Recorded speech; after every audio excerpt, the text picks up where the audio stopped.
Creio na comunhão dos santos. Todos os cristãos professam isso. Só que, infelizmente, muitos interpretam esse artigo do credo de forma diferente.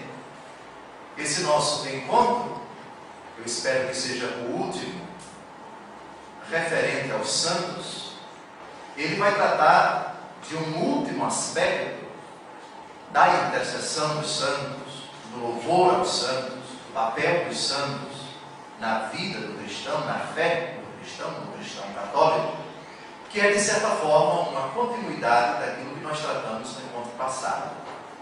Repetindo, o protestantismo, em geral, tem uma posição muito clara com relação aos santos. Entenda-se, os santos da Igreja Católica. Eles não se dirigem aos santos, eles não elogiam os santos, eles não reconhecem o papel dos santos na aventura humana, na vivência da fé. Para eles, a relação do cristão é exclusivamente com Cristo. Uma das afirmações de Martinho Lutero é esta: só Jesus Cristo. Ele disse mais: só a Escritura, só a fé, só a graça. Só Jesus Cristo, repetindo, só a Escritura, só a fé, só a graça. A afirmação em si, só Jesus Cristo, quando entende que não há outro nome debaixo do céu pelo qual devamos ser salvos, ela é verdadeira. Só há um Salvador, só há um nome debaixo do céu pelo qual devamos ser salvos, o nome de Jesus Cristo. Mas essa afirmação, na mente de muitos protestantes, vem acompanhada de uma afirmação implícita: só Jesus Cristo, portanto nada dos santos. E é aí que eles se equivocam. Só Jesus Cristo é o caminho que leva ao Pai, diz a Igreja Católica. Só Jesus Cristo é o Salvador. E isso é doutrina católica. Não há outro caminho, não há outro nome, não há outra verdade senão o Evangelho. Tudo isso também é doutrina católica. Mas a pergunta é: qual o papel dos santos na única mediação de Cristo? Existe algum lugar para que os santos colaborem na única mediação de Cristo entre o Pai e os homens? Já vimos isso nos últimos encontros. Hoje nós vamos concluir esse estudo mostrando que um atributo que é exclusivo de Deus, no encontro passado, quem lembra? O louvor. Hoje, a glória. Esse atributo também pode ser aplicado aos santos, e não apenas aos santos, mas a todas as criaturas de Deus. O protestantismo parte do seguinte pressuposto, para dizer que aquilo que os católicos fazem com relação aos santos, pedir para eles: São José, rogai por nós; Santa Maria, Mãe de Deus, rogai por nós; São Miguel Arcanjo, rogai por nós; Santo Expedito, rogai por nós. Segundo eles, é errado. Já provamos isso em 2 encontros anteriores. O antepenúltimo encontro, a intercessão dos santos. E seria errado também dizer: nós louvamos Santo Antônio, nós louvamos, tributamos elogio a São Miguel Arcanjo, a Santo Expedito, etc. Provamos que esse raciocínio é equivocado. Isso foi o encontro passado, que já se encontra na internet. Hoje nós vamos tratar de uma questão parecida. Glória a Deus nas alturas, disse o anjo, acompanhado de uma multidão de anjos, aos pastores, no dia do nascimento de Jesus. O protestantismo diz: glória a Deus sim, aos santos não. E parte de uma afirmação bíblica do livro do profeta Isaías, capítulo 42, versículo 8. Essa frase é curiosa. Vamos ler. Eu sou o Senhor. Esse é o meu nome. A ninguém cederei minha glória, nem a ídolos minha honra. A ninguém cederei minha glória. Então, determinados leitores do Evangelho, vendo isto, dizem, está vendo? Como o catolicismo é contra a Bíblia, eles que ficam glorificando os santos deles, violam essa afirmação do Senhor. A ninguém cederei minha glória. É o que eles afirmam. Depois há um texto do Apocalipse, capítulo 4, versículo 11, que diz: Tu és digno, Senhor nosso Deus, de receber a honra, a glória e a majestade, porque criaste todas as coisas, e por tua vontade é que existem e foram criadas. Eles pegam esses dois textos e dizem, segundo o raciocínio deles, a conclusão deles é a seguinte: é proibido pela Bíblia glorificar as criaturas, dar glória às criaturas. Logo, o catolicismo não é bíblico. Nós vamos provar a inconsistência dessa afirmação. E começamos primeiro dizendo que os dois textos são plenamente válidos, estão na palavra de Deus. Deus não dá a sua glória a nenhum outro. O que significa glória? Glória significa majestade, significa poder, significa brilho, significa esplendor. Glória de Deus significa tudo isso em Deus, mas também significa Deus enquanto realidade majestosa, esplendorosa, cheia de brilho, cheia de poder, cheia de majestade. Nesse sentido, só Deus é glorioso.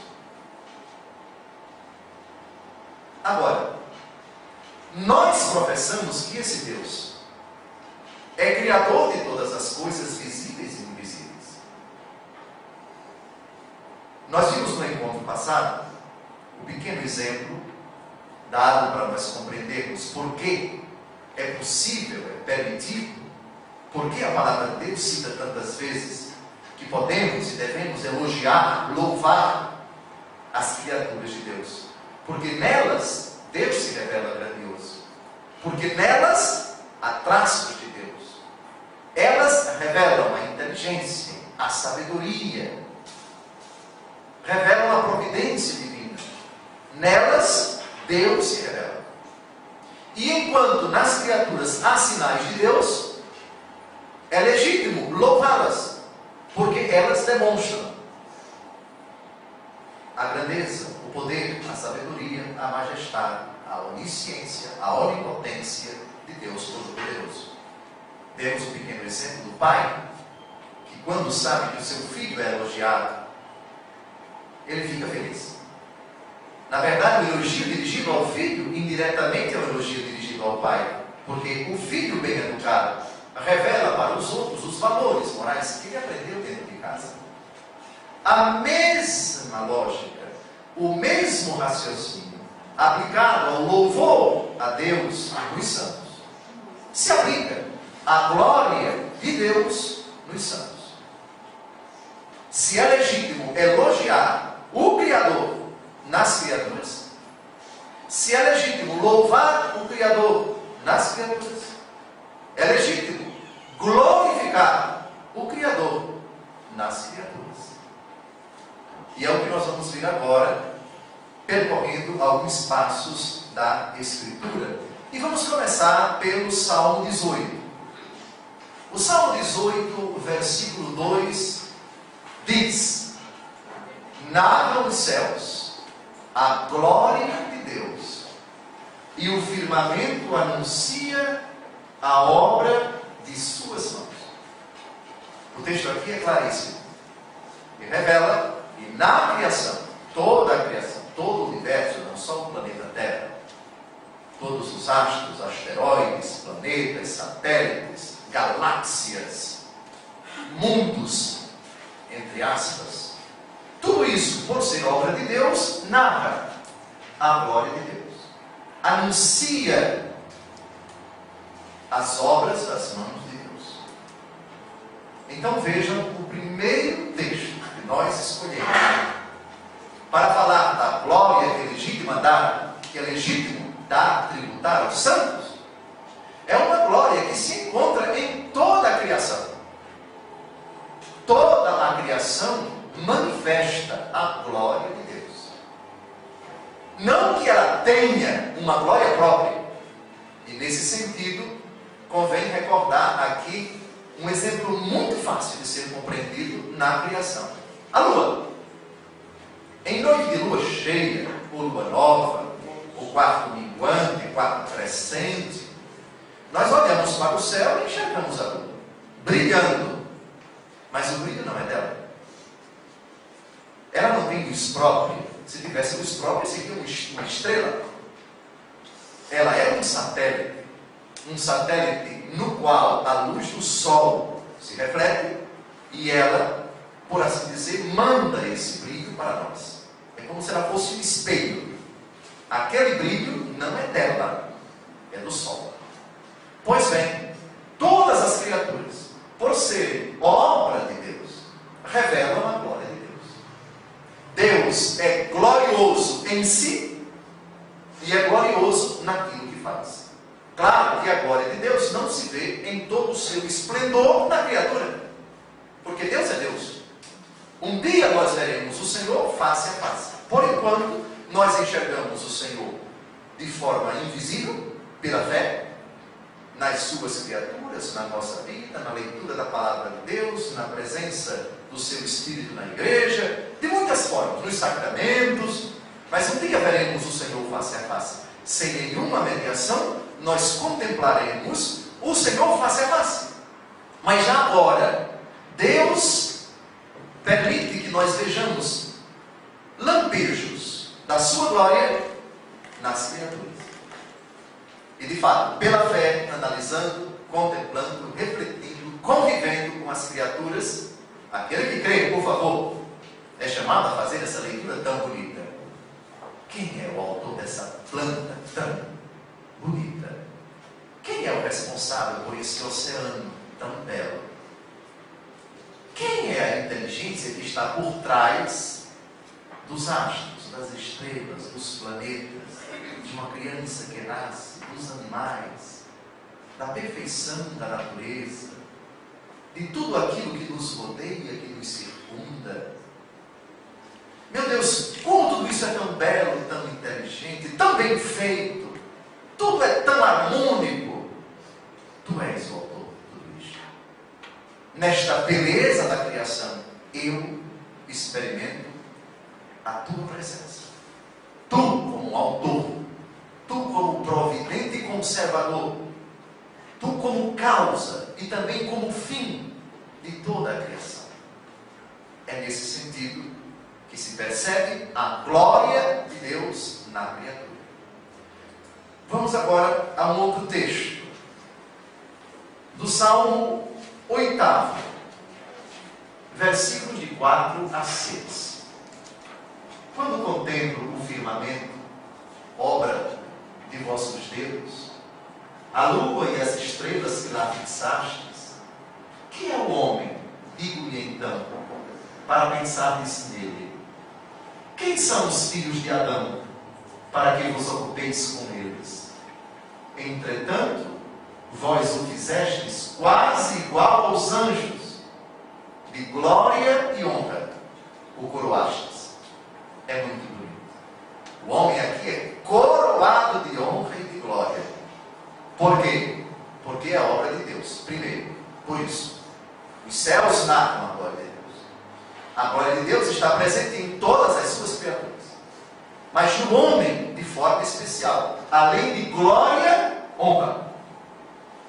Honra, todos nós sabemos o que é. É o prestígio que uma pessoa tem junto às pessoas de bem. O homem é honrado e glorificado, porque tem algo que as demais criaturas não têm. Nós sabemos o que é. Façamos o homem a nossa imagem e semelhança. As demais criaturas têm glória. O homem tem glória e honra. Aliás, a expressão do Salmo é coroastes. O próprio Deus coroa o homem de honra e de glória. Reparem que vocês já percebem como uma análise atenta da Escritura começa a colocar por terra esses raciocínios das seitas. Eu peço a você que está me vendo pela internet, não se deixe impressionar por um discurso barulhento, muita trovoada e pouca chuva, se diz lá no Nordeste, não é? De quem pega um ou dois textos da Escritura e trombeteia, como se esse fosse a única verdade da vida. Calma, não é assim. É proibido glorificar os santos. Mentira. Já vimos até agora, mas ainda tem mais. Vamos agora ao livro do Gênesis, capítulo 45, versículo 13. Contai ao meu pai as honras que recebo no Egito, e tudo o que vistes, e depois apressai-o, para que venha para cá. Esse é o texto, uma frase de José, que foi vendido pelos seus irmãos como mercadoria para os mercadores que passavam para o Egito. Nós sabemos a história de José. Era o caçula de todos os filhos do velho Jacó, que depois passou a se chamar Israel. Foi vendido como mercadoria lá no Egito. Ele se tornou a pessoa mais importante do faraó. Depois do faraó, a pessoa mais importante do império egípcio. E ele se tornou uma pessoa coroada de honra. Foi honrado pela posição, pelo prestígio, pelo destaque que ele ocupou no império do faraó. Vamos a outro texto. Primeiro livro das Crônicas, capítulo 29, versículo 28. Davi faleceu numa feliz velhice, carregado de dias, de riquezas e de glória. Seu filho Salomão sucedeu-lhe no trono. O rei Davi é talvez, humanamente falando, a figura mais importante para os judeus até hoje. A própria bandeira de Israel tem uma estrela de 6 pontas, a estrela de Davi. Ele é quase um mito, é o maior herói da nação chamada Israel. Pois bem, nós sabemos das fraquezas, das limitações, das quebras do rei Davi, mas no fim de sua vida, Deus restitui para ele, Deus concede para ele, primeiro, uma vida longeva, muitos anos de vida, muita riqueza e muita glória. Depois vamos a outro texto, agora, do segundo livro das Crônicas, capítulo 17, versículo 5. Por isso o Senhor confirmou o poder em suas mãos. Todo o Judá lhe trazia presentes, teve riqueza em abundância e glória. Novamente, um aspecto muito importante da aventura humana no Antigo Testamento aqui é destacado como presente, como dom, como dádiva de Deus, como recompensa pelo esforço da pessoa em permanecer fiel a Deus.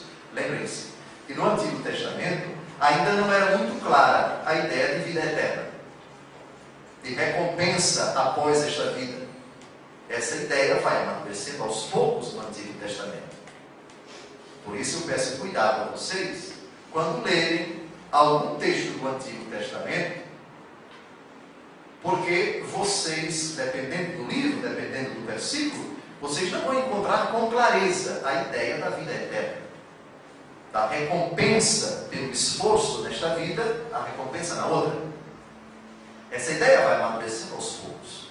Só no judaísmo tardio, só nos livros mais recentes do Antigo Testamento, é que aparece essa ideia. Por exemplo, no livro de Daniel, sobretudo o capítulo 12, nos livros dos Macabeus, trataremos no próximo encontro da oração pelos mortos, vamos tratar do purgatório no próximo encontro. Essas ideias vão amadurecendo aos poucos. Isso não contradiz a vontade de Deus, o saber de Deus. Pelo contrário, reforça a sabedoria de Deus, que não revela tudo aquilo que Ele sabe, tudo aquilo que é preciso que nós saibamos de uma vez. Assim como uma criança, novinha, 4, 5, 6 anos, não convém que o pai e a mãe digam tudo para a criança, porque ela não tem capacidade de entender. Por exemplo, a criança de 5 anos chega para a mãe e diz: mãe, como foi que eu nasci? Bom, a criança tem 4 anos de idade. Se a mãe disser: olha, veja bem, meu filho, senta aqui no colo, ou está com a criança até no colo, eu vou explicar para você que você nasceu como fruto da união carnal do seu pai com a sua mãe, e aí o sêmen do seu pai, dentro da sua mãe, começou a se dirigir até a trompa de Falópio, e lá aconteceu a fecundação, que é o encontro do espermatozoide com... Isso para uma criança de 4 anos, né? E aí aconteceu a fecundação, e depois o óvulo fecundado se dirigiu para o útero, e lá ele se desenvolveu durante 9 meses, para uma criança de 4 anos. É lógico que a criança vai dizer, depois que ela terminar, entendeu? Aí a criança vai dizer, entendi nada. Então é mais prático para a mãe dizer que foi a cegonha que trouxe você, ou uma outra imagem, e esperar que ela cresça e tenha capacidade de compreender aquela verdade. Mais ou menos isso aconteceu na história da salvação. Santíssima Trindade. Deus é um só, Pai, Filho e Espírito Santo. No Antigo Testamento essa verdade não está clara. Também não há contradição entre a verdade da Trindade e o Deus único de Israel professado no Antigo Testamento. Ouve, ó Israel, o Senhor nosso Deus é o único Senhor. No Antigo Testamento se ressalta, sem dúvida alguma, a unicidade de Deus. Deus é único. No Novo Testamento, nosso Senhor Jesus Cristo revelou que o Deus único é Trindade. Unidade de essência, um só Deus, diversidade de pessoas. 3 pessoas em um só Deus. Mas essa verdade, 3 pessoas em um só Deus, Deus só revelou em Cristo no Novo Testamento, na plenitude dos tempos. Então, esse adendo eu fiz para que nós não tentemos descobrir vestígios, sim, mas com clareza determinadas verdades que só aparecem explicitamente ou no final do Antigo Testamento, nos livros mais recentes do Antigo Testamento, ou no Novo Testamento. Isso se aplica também àquilo que nós estamos analisando agora. Pois bem, vamos agora ao primeiro livro dos Reis, capítulo 3, versículo 3. Dou-te, além disso, o que não me pediste, riquezas e glória, de tal modo que não haverá quem te seja semelhante entre os reis durante toda a tua vida. Quem pode dizer, quem pode chutar, mas quem pode afirmar quem é que está falando e para quem está falando? Uma das figuras mais inteligentes da história da humanidade, segundo a Bíblia. Alguém que pediu a Deus, sendo rei já, podia pedir dinheiro, podia pedir prestígio, podia pedir poder militar, mas pediu somente sabedoria. E como esse pedido agradou a Deus, Deus lhe disse isto e lhe concedeu essa prerrogativa. Trata-se, sem dúvida alguma, depois de Jesus, lógico, da pessoa mais inteligente, mais sábia, mais culta na face da terra. Dou-te o que não me pediste, riquezas e glória. Salomão. Davi é um mito, mas não foi ele que recebeu aquilo que Deus quis conceder em abundância para o filho dele. Não houve na face da terra, segundo a Bíblia, alguém tão inteligente, tão culto, tão sábio quanto Salomão. Aliás, Mateus capítulo 6, de 28 a 29, e aqui já entramos no Novo Testamento, o elogio de Jesus a ele. Por que vos inquietais com as vestes? Considerai como crescem os lírios do campo. Não trabalham nem fiam. Entretanto, eu vos digo que o próprio Salomão, no auge de sua glória, não se vestiu como um deles. É o famoso texto de Mateus 28 a 29, Jesus nos ensinando que não devemos nos preocupar, nos inquietar com aquilo que haveremos de comer, com aquilo que haveremos de beber. Os pagãos é que se preocupam com isso, que o Pai cuida de todos nós, que não permite que nos falte nada. E conclui no versículo 33 ou 34, se não me engano, vejam aí, Mateus 6, 32, 33, 34, ele pede para aqueles que ficam com essa fobia, com essa apreensão desnecessária, como vai ser o meu futuro, como vai ser minha velhice, se vou ter dinheiro para comprar os remédios, Jesus diz: buscai primeiro o reino de Deus e a sua justiça, e tudo mais será dado em acréscimo. Acho que no versículo 33, muito bem. Pois bem, então, para o nosso estudo, o que nos interessa, o próprio Jesus afirma que Salomão teve o auge de sua glória. Salomão, o glorificado pelo próprio Deus. Vamos agora à oração sacerdotal de nosso Senhor Jesus Cristo. João, capítulo 17, versículo 22.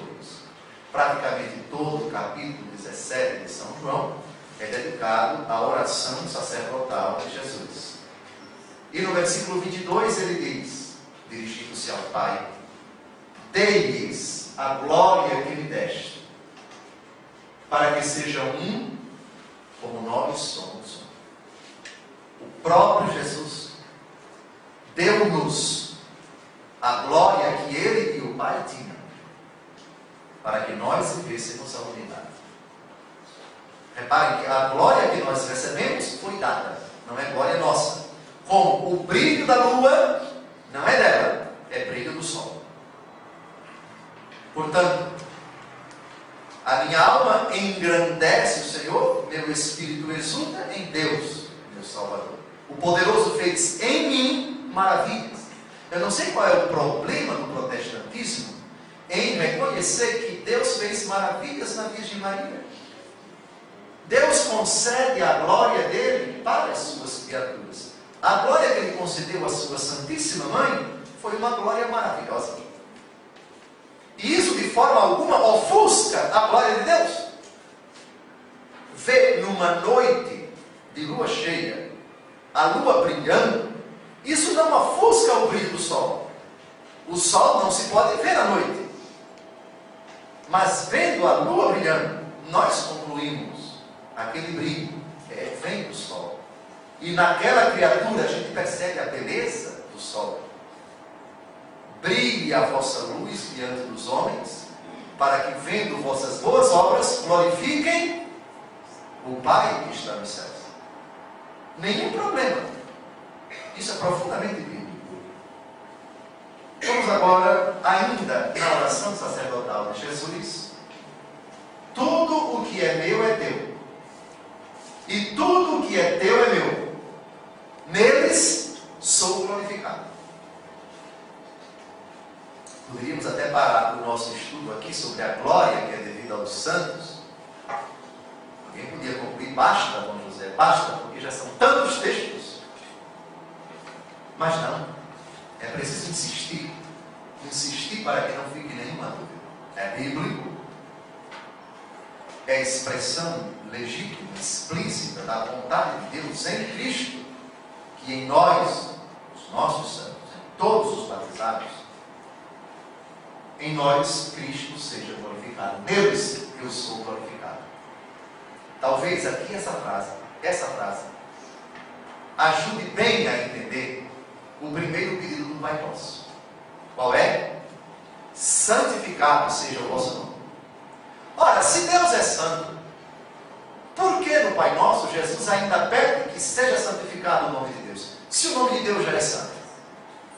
A explicação está aqui. Em si Deus é santo. Mas quando Deus age na nossa vida, quando vivemos segundo a vontade de Deus, Deus é glorificado em nós.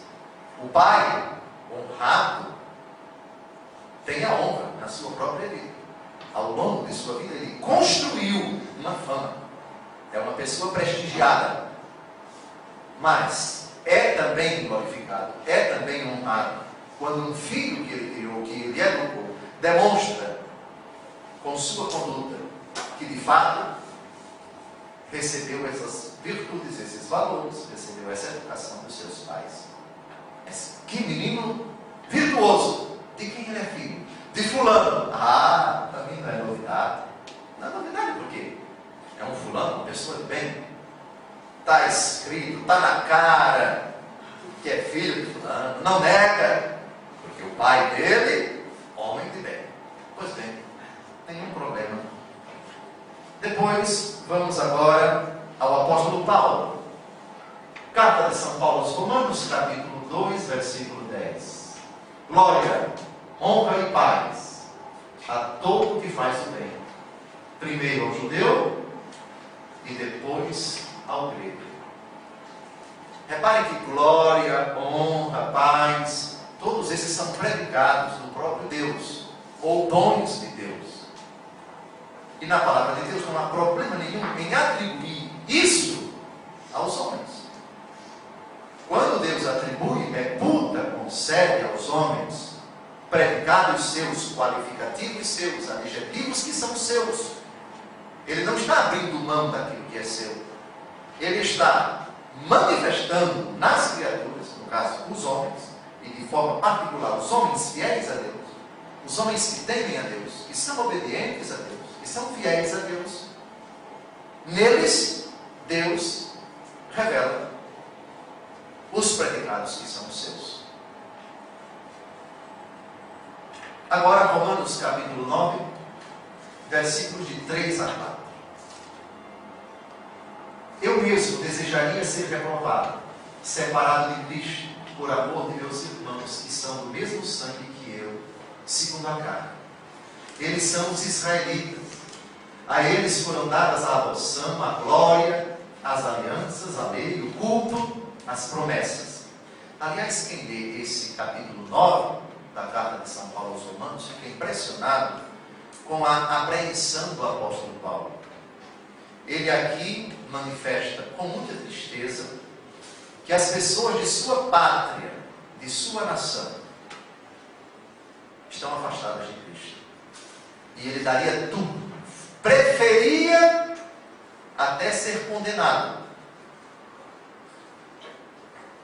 a ver os seus conterrâneos salvos. Eu mesmo desejaria ser reprovado e separado de Cristo, por amor dos meus irmãos, os judeus. É uma leitura, essa do capítulo 9, emblemática, porque a gente percebe um homem tão zeloso das coisas de Deus, um cristão tão ardoroso, um apóstolo tão ansioso, tão sedento de anunciar Cristo, tão desejoso que todas as almas pudessem contemplar, reconhecer, adorar, aceitar e viver a graça de Cristo. E ele chega a essa conclusão. A verdade agora é levada aos pagãos, enquanto que os judeus permanecem fechados a Cristo. Aliás, é uma constatação hoje até particularmente dolorosa. Eu não sei, na estatística mais recente, por censo religioso de Israel, eu não tenho certeza, mas acredito que os cristãos não passam de 2 ou 3% da população de Israel. Aqueles que reconhecem Jesus Cristo como o Senhor. Até hoje. Se essa estatística mudou, eu retiro o que eu disse, por favor. mas é uma constatação curiosa, preocupante também. 2000 anos depois, a nação segundo a carne de nosso Senhor Jesus Cristo ainda não reconhece em Jesus o Messias, o único Senhor e Salvador da humanidade. Um mistério. Não me perguntem como se explica um mistério. O próprio nome já diz, é um mistério. Depois, primeira carta de São Paulo aos Coríntios, capítulo 2, versículo 7. Pregamos a sabedoria de Deus, misteriosa e secreta, que Deus predeterminou antes de existir o tempo para a nossa glória. A nossa glória. Entenda-se. A glória de Deus em nós. Nossa glória não é nossa. O brilho da lua não é dela. Nossa glória significa, eu não tenho méritos. Se há algo de glorioso, de grandioso, de meritório em mim, foi Deus quem deu. Se refúgio a santidade, o brilho da glória na minha vida, esse brilho não é meu. Ainda temos a carta aos Hebreus, capítulo 2, versículo 10. Aquele para quem e por quem todas as coisas existem, desejando conduzir a glória numerosos filhos, deliberou elevar à perfeição pelo sofrimento o autor da salvação deles. Aqui, conduzir a glória é uma expressão que evoca esse itinerário, essa passagem da situação da criatura humana, situação de pecado, à situação da vida da graça. Isso é conduzir a glória, que em última instância é conduzir a Deus, que é o glorioso por excelência. Essa é a nossa vocação, sermos conduzidos à glória, sermos elevados à perfeição, mas atenção, pelo sofrimento, pelo sofrimento. O penúltimo texto dessa noite, primeira carta de São Paulo aos Coríntios, capítulo 1, versículo 31. Para que, como está escrito, quem se gloria, glorie-se no Senhor. O texto é tão bonito, tão perfeito, que não admite de forma alguma que se faça uma ilação gratuita e irresponsável como essa. Não se pode glorificar nenhuma criatura, somente Deus pode ser glorificado. Voltando, não vou dar a minha glória a nenhum outro. Isaías 42, versículo 8, foi o primeiro versículo do nosso estudo. O texto é verdadeiro. Só que quando a glória de Deus nos é dada, ela nos é dada, por assim dizer, por empréstimo. É uma glória que reside em nós. Eu vivo, mas já não sou eu que vivo. É Cristo que vive em mim. Então tudo que há de glorioso, de honrado, de justo, de respeitável, de amável, de puro em mim, é Deus. Aliás, é uma afirmação que nós católicos não podemos esquecer jamais. Tudo o que eu tenho, menos o pecado, é de Deus. O que é na minha vida que é meu em absoluto, que Deus não tem nada a ver com isso? Na ótica cristã, qual é a resposta? O pecado. Mas o resto é bondade de Deus, é gratuidade de Deus, a minha vida, a minha saúde, a minha alimentação, a minha família, o meu trabalho, as minhas virtudes, os meus dons, os meus carismas. Meus, atenção, pronome possessivo. É e não é. O brilho da lua é dela, porque nós não olhamos para o sol de noite, olhamos para a lua e vemos a lua brilhando, mas sabemos que não é luz própria. Pronto, está explicado. Não é meu propriamente, mas é meu, porque Deus me deu, Deus me concedeu. É uma glória no Senhor. Quem se gloria, glorie-se no Senhor. No encontro passado, eu expliquei em que sentido essa frase deve ser interpretada. Quem se gloria, glorie-se no Senhor. Tanto é proibido gloriar-se em você mesmo, como é proibido não gloriar-se. As duas coisas são pecaminosas. A primeira por ingratidão. Qual é a primeira? Eu não posso de forma alguma fazer nenhum elogio a mim. Não posso. Não posso porque isso eu vou pecar por vaidade. Está errado. Está errado. Você pode fazer um elogio a você mesmo. Seja por uma parte do seu corpo, pelo corpo todo, pela família, pelo que você tem, pelo que você recebeu, vírgula. Desde que você tribute glória a Deus. Glorie-se no Senhor. A minha alma engrandece, não a mim, o Senhor. Meu espírito exulta, não em mim, em Deus, meu Salvador. Aí está a glória do Senhor. Eu dou glória a Deus porque Ele me concedeu esse dom. Eu glorifico a Deus porque Ele me deu essa capacidade.